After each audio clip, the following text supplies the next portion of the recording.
나누고자 합니다. 이 역할놀이는 역할을 나누어서 하는 놀이를 이야기합니다. 배역을 가지고 각자에게 맞춰서 어떤 역할을 하는 거죠. 그래서 어린아이 때 이 역할놀이를 참 많이 하고 우리는 역할놀이를 하고 자라왔던 겁니다. 좀 시간은 지났는데 우리 집에 두 번째 아이들이 쌍둥이라 남자 여자라 역할놀이를 가끔 합니다. 둘이 잘 싸우다가도 둘이 티격태격 하다가도 가끔 역할놀이를 합니다. 그래서 제일 그래도 쉽게 하는 거 보니까 그 얘들이 엄마 아빠 놀이를 하더라고요. 제가 기억에 남는 장면이 있었습니다. 지금은 안 합니다. 7살, 6살 이때 하는 것 같아요. 그리고 지금은 서로 싸우기 바쁩니다. 이제 한 명이 정해주는 걸 너무 좋아하는 아이입니다. 그때까지만 해도 한 명은 시키는 대로 하는 아이. 그래서 우리 딸이 정해줍니다. 너는 아빠 해, 나는 엄마 할 테니까. 그래서 이제 둘이서 하는 걸 보니까 이렇게 자기가 뭐를 한다고 하고 나는 엄마처럼 한다고 하고 아들 보고 아빠처럼 하라고 이거 하라 저거 하라 시키기 시작합니다. 그런데 생각해 보니까 아들 입장에서는 자꾸 시키니까 자꾸 딴짓을 합니다. 그래서 제가 유심히 보니까 우리 딸이 참 많이 시킵니다. 그리고 나서 아들이 자꾸 딴짓을 하니까 우리 딸이 말합니다. 좀 하라면 하라는 대로 해. 예, 이 딸은 엄마입니다. 딸은 우리 집에 있는 엄마의 모습입니다. 그리고 그러자 아들이 말합니다. 그럼 나 안 할래. 자꾸 왜 시켜? 나 안 할래. 내가 하고 싶은 거 해야지. 그러니까 딸이 말합니다. 너는 아빠잖아. 너는 아빠잖아. 나는 엄마고. 아들이 그럽니다. 이거 노는 건데 내가 이거 계속 해야 돼. 이거 놀이 아니야. 그러더라고요. 그런데 다시 말합니다. 이거는 놀인데 너는 아빠고 나는 엄마잖아. 그래서 딸이 막 화가 나서 그렇게 자꾸 따집니다. 그러면 아들이 이제 그때부터 그래? 그럼 난 아빠면 이제부터 할 거야 잔소리 그러더라고요. 잔소리를 하겠다고. 나는 아빠 역할이니까 계속해서 잔소리를 하겠다 그렇게 이야기를 합니다. 참 생각해보면 이 아이들의 모습에서 제 모습과 우리 집안에서 우리 모습이 나와서 좀 아쉽긴 한데 그런데 웃긴 게도 그렇게 옆에서 잔소리를 하고 야 이거 해 저거 해 그렇게 따지면서도 얘들이 그냥 재미없으면 그걸로 끝나면 되는데 또 지나서도 또 그 놀이를 하고 있습니다. 역할을 나눠서 하는 놀이란 게 참 신기하게도 이 가운데서 무언가 배움도 발견하고 이 가운데서 무언가 발전이 있다는 생각을 해보게 됩니다. 신앙생활은 그래서 우리가 살아가는 신앙생활, 그리스도인으로 사는 신앙생활은 역할놀이와 같다는 생각이 듭니다. 놀이는 재밌어야 합니다. 반복적으로 하는 이유는 재미있기 때문에 그렇습니다. 우리가 신앙생활으로 살아가는 우리의 모습을 한번 되돌아보면 신앙생활이 의무고 힘들고 아픔이라면 조금은 생각해 봐야 될 것 같습니다. 신앙생활이라는 건 남들이 못 주는 재미가 있다는 거죠. 세상이 주지 않는 기쁨이 여기 있고 세상과 비교할 수 없는 은혜라는 것이 이 신앙생활 가운데 있기 때문에 우리는 신앙생활을 재밌다라고 이야기할 수 있다는 겁니다. 우리 아이들이 싸우고도 역할놀이를 하는 이유처럼 그 재미에 우리는 조금씩 빠져들어야 하고 그리스도인으로 세상으로 살아가는 것 자체가 조금 재미없다 할지라도 여러분 재미없을 수도 있잖아요. 재미없다 할지라도 우리 입으로 재밌다, 은혜다, 감동이다, 기쁨이다, 감사다라고 시인할 수 있다면 이 우리 그리스도인으로 살아가는 이 역할놀이가 재미있을 수 있다는 겁니다. 또한 이 역할놀이는 그냥 단순하게 하는 것이 아니라 모방을 통해서 아빠의 역할을 이해하는 겁니다. 아빠로 놀이를 하면 엄마로 놀이를 하면 엄마 놀이 역할을 이해하는 겁니다. 그래서 심리학적으로 이 역할놀이를 통해서 자기의 심리적인 불안과 분노와 화를 또 제어하는 역할로 사이코드라마, 역할 드라마 같은 것으로 해서 치료도 하기로 합니다. 왜냐하면 역지사지 상대방에 대해서 그 사람이 얼마나 힘들까 아플까 나한테 그렇게 잔소리를 들었던 그 대상은 얼마나 괴로울까라는 것을 조금은 이해시켜주는 겁니다. 결국 역할놀이는 자기 자신을 다시 한번 보기도 하지만 상대방을 이해하는 작업을 하는 거죠. 역할놀이는 상대방에 대한 이해를 더 바탕으로 합니다. 우리가 하는 모든 역할이 그리스도인으로 상대방을 이해할 수 있는 역할을 한다면 우리는 그 역할의 가장 근본적인 것 누구를 모방하는 겁니까? 예수 그리스도를 닮아가고 모방하는 겁니다. 예수 그리스도를 닮아가는 것으로 인해서 상대방을 이해하는 겁니다. 내 힘으로 이해하지 못합니다. 절대 내 의지로 이해하지 못합니다. 절대 이해 안 됩니다. 저는 여러분 다 이해 안 돼요. 그런데 내 안에 성령이 계시기 때문에 이해하려고 뭐 하는 겁니까? 노력하고 닮아가는 겁니다. 여러분들 한성훈 목사 이해해달라고 하지 않습니다. 절대 이해 못하겠죠. 아우 저거 봐라 대가리 커가지고, 아우 저거 봐라 키는 작아가지고, 아우 저거 봐라 꼭 예배할 때 뭐 말 안 했으면 좋겠어, 뭐 안 했으면 좋겠어, 이런 말들 다 저한테는 하지 마세요. 그런데 이해합니다. 왜요? 다르니까. 살아온 환경도 다르고 모습도 다릅니다. 그런데 우리가 그리스도인으로 조금 하나 더 해야 되냐면 우리의 역할놀이는 조금은 이해하려고 노력하는 것, 조금은 생각하려고 노력하는 것. 참 시간 살다 보면 우리는 많은 억울한 일을 당하기도 하고 많은 힘든 일을 당하기도 합니다. 근데 억울한 일 당하면 어떤 아이들은 포기를 하고 어떤 사람들은 그것에 대해 따지기도 합니다. 요즘에 제가 억울한 일을 당하지는 않지만 뭔가 잔소리가 커져서 지적질에 늘어난 사람이 된 것 같습니다. 예전에는 말 안 하고 넘어갈 걸 이제는 딱딱 그 사람 보고 아 이거 아니라고 말을 하고 있는 겁니다. 이상하게도 나이가 들면 들수록 잔소리가 늘어나는데 그 잔소리가 자꾸 표현이 되는 겁니다. 그러면 그 잔소리의 표현이 뭐겠습니까? 조금 덜 참는다는 생각이 들어요. 인내를 하지 않는다, 예전보다. 젊을 때는 그렇게 꾹꾹 참았는데 왜 그러냐라고 생각해 봤더만 막 살자는 생각은 아니지만 그래도 요즘은 아 말을 해줘야 알아듣는구나 라고 생각할 때가 또 변화가 있다는 생각을 해봅니다. 여하튼 예수 그리스도를 닮아가는 건 어떤 모습인지 모르겠지만 그 사람을 잔소리를 했으라도 이해할 수 있는 사람은 이해하려고 잔소리를 할 수도 있습니다. 그 사람은 또 어떤 것을 칭찬하면서 칭찬하려고 그 사람을 이해할 수도 있습니다. 같이 동행해 주기도 하고 말을 들어주기도 하고. 예전에는 말을 들어주면서 같이 비방을 많이 했습니다. 왜? 그 사람을 도와주는 생각. 야 그거 잘못했다, 와 네가 잘했네 라고. 그런데 요즘은 안 그럽니다. 너도 좀 못했네 라고 이야기를 하는 게 이상하게 달라진 거죠. 예수 그리스도를 닮아가는 건 여러 모양과 여러 색깔이 있고 여러 방법으로 이해하는 방법들을 조금 더 발전시켜 나가는 거, 성장시켜 나가는 것입니다. 역할놀이는 재미있는 반복도 있고 여러 가지 반복도 있겠지만 그 역할이 얼마나 중요한지를 깨닫고 이 모방을 통해서 역할은 반복하게 된다는 겁니다. 재미있어서 반복하고 또 그 역할을 통해서 배우기 때문에 반복하고 또 그 역할로 인해서 무언가 그 역할로 인해서 남들에게 도움을 주고 나 스스로가 자라갈 수 있다는 것에 의해서 역할은 반복을 한다는 겁니다. 이 역할놀이 자체를 보면 그리스도인으로서의 역할은 참 다양한 것 같습니다. 우리가 하는 여러모로의 삶에서의 역할과 그 삶에서 한 요소 한 요소가 그리스도인으로 내가 어떻게 살아야 될지를 고민한다면, 예수님 이 순간도 닮겠다고 고민한다면, 예수님께서 이 시간 어떻게 할 거냐는 것을 고민한다면 그 자체가 그리스도인으로서 역할놀이를 제대로 수행하고 있다는 겁니다. 주중에 그래서 역할놀이 뭐 이 이야기를 생각하면서 반복을 한다는 생각이, 우리 그리스도인들은 반복을 합니다. 늘 반복을 합니다. 기도하고 말씀 보고 예배도 반복하는데 왜 변화가 그렇게 막 안 일어날까라고 생각을 해봅니다.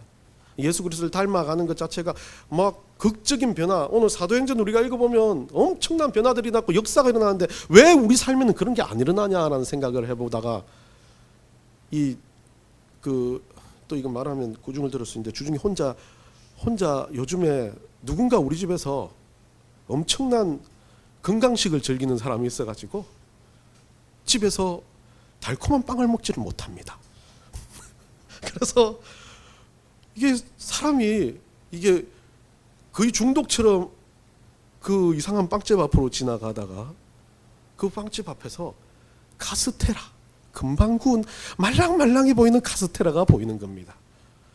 그 카스테라가 이 길쭉한 좀 긴 카스테라 종류의 모습이었는데 너무 말랑말랑하고 맛있어 보이고, 물론 그 빵집의 향기는 그 빵의 향기가 아니었습니다.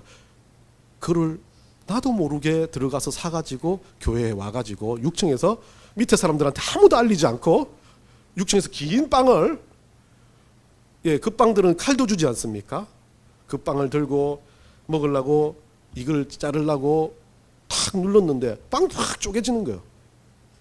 그게 구운 지 얼마 안 돼서 그런지 이 칼을 탁 집어넣으니까 원래 카스테라같이 부들부들한 빵은 계속 반복적으로 이렇게 조심스럽게 방향을 해 잘라야 되는데 빨리 먹겠다고 막 눌렀는데 이게 확 찢어진 겁니다. 그걸 보면서 제가 깨달은 게 있습니다. 빵 이야기 하려고 하는 게 아니라요. 예, 빵 고백했어요 제가. 빵이 문제가 아니라 그 빵을 자르는 모습이 어쩌면 그리스도인들이 살아가는 모습이 아닌가. 조심스럽게 앞뒤로 반복해서 칼을 반복해서 굴려야 되고 힘은 가야 될 방향으로 줘야만이 제대로 잘릴 수가 있는 거예요. 그리스도인의 삶은 정말 기도하고 말씀 듣고 너무 별거 아닌 것 같지만 이것들을 계속 반복하면서 누굴 향해서 우리 천국을 향해서 가야 될 방향을 향해서 우리가 힘을 줘야 되는데 언제나 어떻습니까? 급파해서 뭔가 단순히 끝내버리기 위해서 뭔가 빨리 번갯불에 콩 볶아 먹듯이 하나님 난 이 일을 시작하는데 갑자기 막 이만큼 커져달라. 난 아무것도 가진 게 없고 아무 능력도 없는데 하나님 나한테 이거 대박 터뜨려 해달라. 꼭 원하는 것만 많은 사람들이 되어버린 거예요. 근데 그리스도인의 삶은요 언제나 그 조심스럽게 그 카스테라 빵을 자르듯이 앞뒤로 반복해서 삶을 반복하면서 가야 할 방향을 향해서 힘을 줘야 되는 겁니다. 빌립보서 4장 6절 한번 읽어봅시다. 빌립보서 4장 6절 여러분 잘 아시는 말씀입니다. 우리 다 같이 읽습니다. 시작. 아무것도 염려하지 말고 다만 모든 일에 기도와 간구와 너희 구할 것을 감사함으로 하나님께 아뢰라.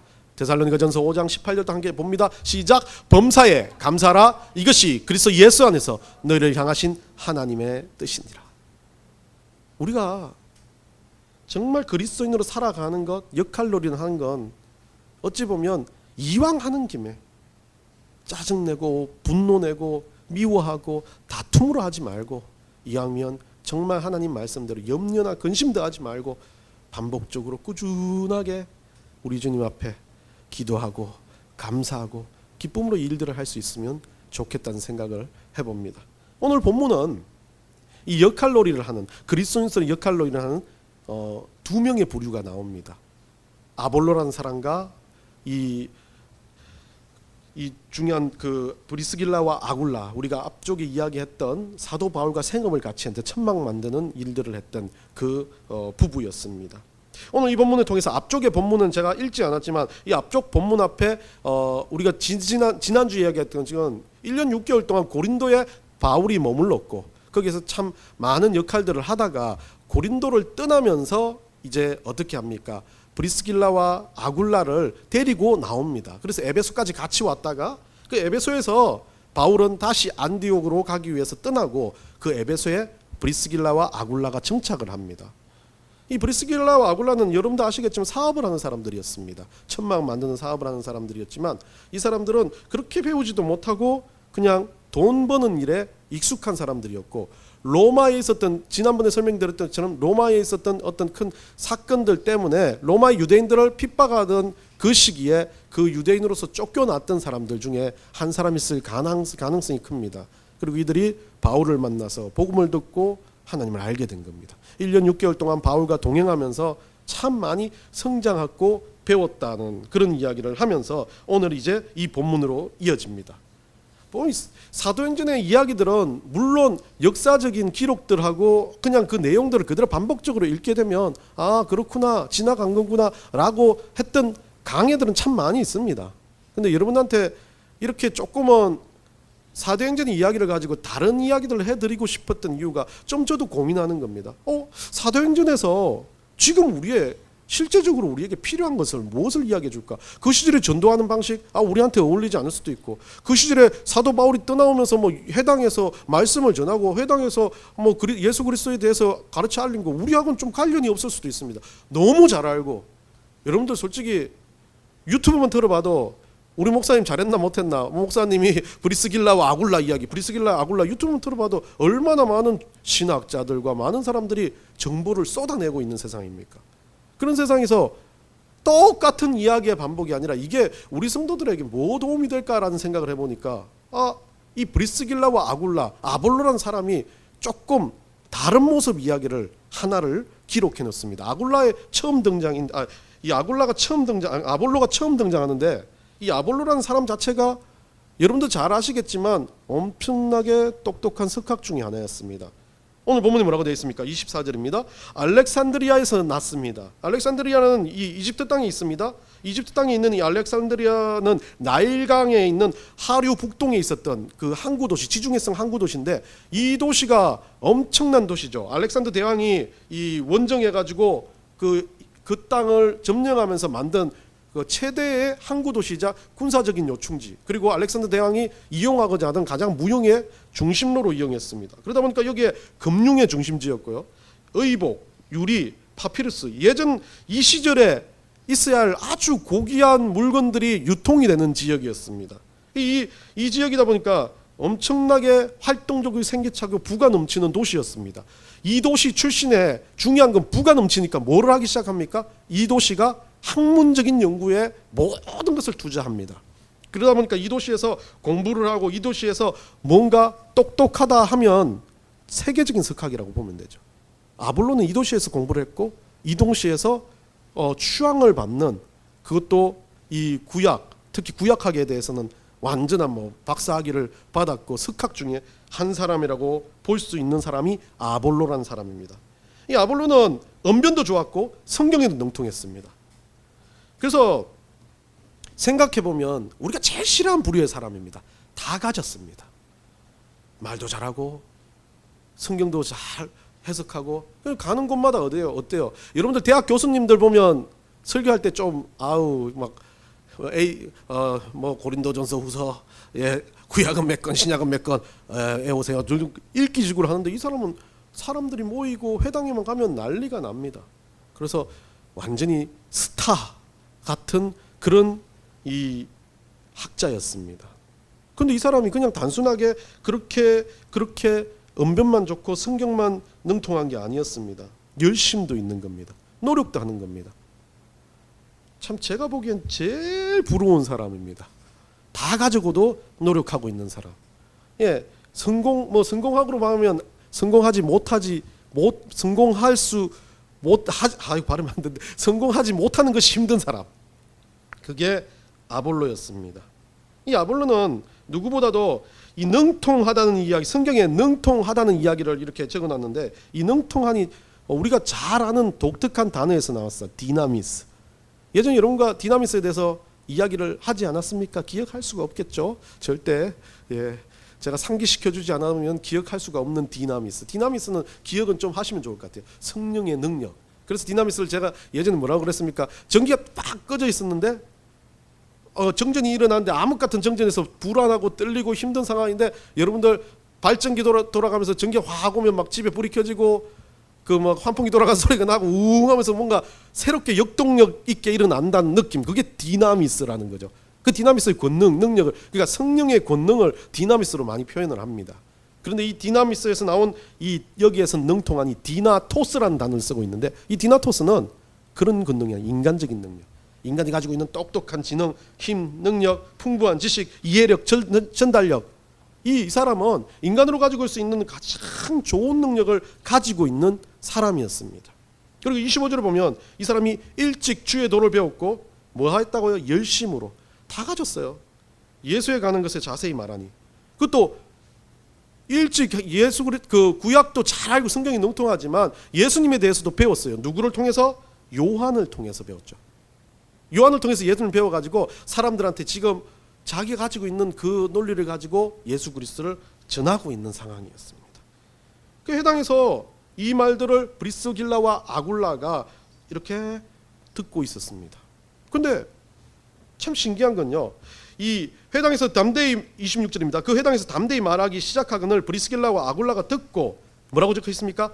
데려다가 뭐 한다고요? 하나님의 도를 더 정확하게 풀어 이르더라. 그렇게 똑똑했고 그렇게 대단했던 이 아굴라를 이 아볼로를 브리스길라와 아굴라가 이름이 거의 둘이 비슷해가지고 자꾸 헷갈립니다. 이 아볼로를 브리스길라와 아굴라가 데리고 가서 뭐를 말합니까? 이 성경에 대해서, 하나님에 대해서 이야기합니다. 있을 수 있는 일일까요? 여러분들 생각해 보십시오. 지금 우리나라에서도 석학 중에 석학이라는 사람이 이렇게 여러분 앞에 그래요. 아주 진짜 대단한 목사님, 우리 돌아가신 목사님 중에 막 엄청난 목사님이 있습니다. 그 목사님이 왔는데 평신도 집사님이 목사님 이리 오세요. 우리 집으로 갑시다. 해가 집에 가가지고 성경 이야기 전했어요. 얼마나 목사님 입장에 자존심 상했을까요? 아볼로 입장에서는 화가 나고 그 집에 데려가는 것 자체도 안 했을 수 있습니다. 그런데 이 아볼로는 어땠습니까? 예수 그리스도에 대한 열심, 예수 그리스도를 더 알겠다는 열심이 있었기 때문에 따라가고 겸손하게 따라갔고 그 일을 받아들입니다.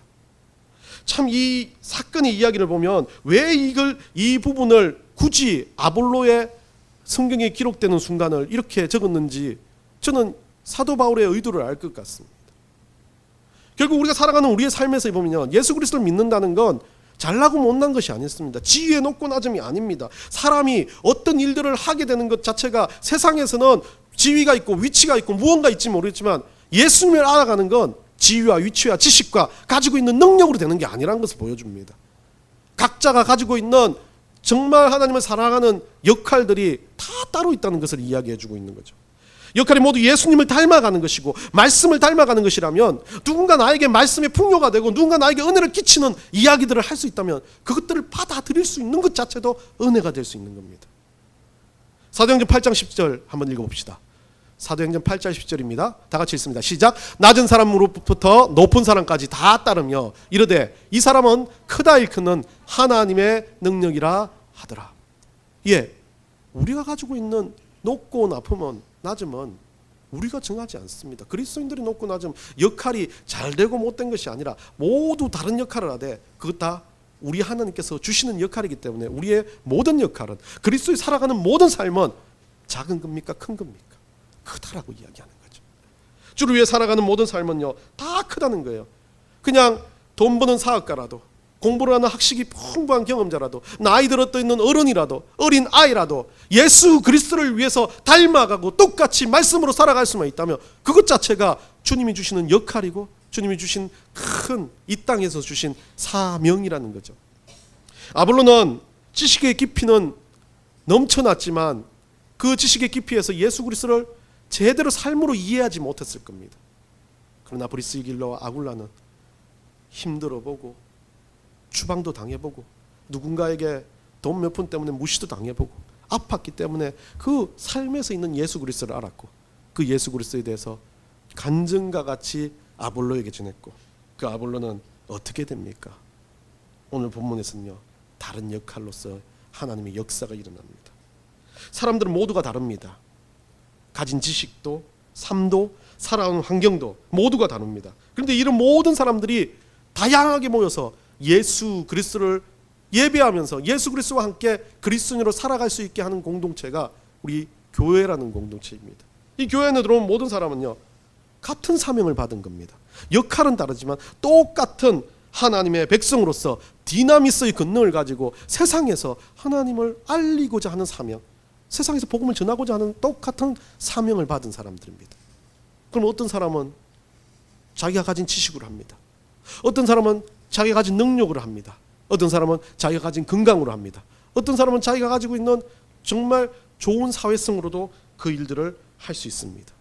디나미스의 권능은 내가 살아가는 모든 삶의 환경에서 하나님께서 역사하시며 나타난다는 거죠. 이 디나미스의 권능은 왜 우리가 이렇게 그것을 가지고 살아가야 하는지 그 이유를 고린도전서 12장 7절 12절에서 이렇게 말합니다. 한번 읽어봅시다. 다 같이 천천히 읽습니다. 시작. 각 사람에게 성령을 나타내시면 유익하게 하려 하심이라. 디나미스 권능을 나타내는 게 유익하게 하려 하는 겁니다. 어떤 사람에게는 성령으로 말미암아 지혜의 말씀을, 어떤 사람에게는 같은 성령에 따라 지식의 말씀을, 넘기세요. 다른 사람들에게는 같은 성령으로 믿음을, 어떤 사람에게는 한 성령으로 병 고치는 은사를, 어떤 사람에게는 능력 행함을, 어떤 사람에게는 예언함을, 어떤 사람에게는 영들 분별함을, 다른 사람에게는 각종 방언을 말함을, 어떤 사람에게는 방언을 통역함을 주시나니 이 모든 일은 같은 한 성령이 행하사 그의 뜻대로 각 사람에게 나누어 주시는 것이니라. 몸은 하나인데 많은 지체가 있고 몸의 지체가 많으나 한 몸인가 같이 그리스도 그러하니라. 달라요.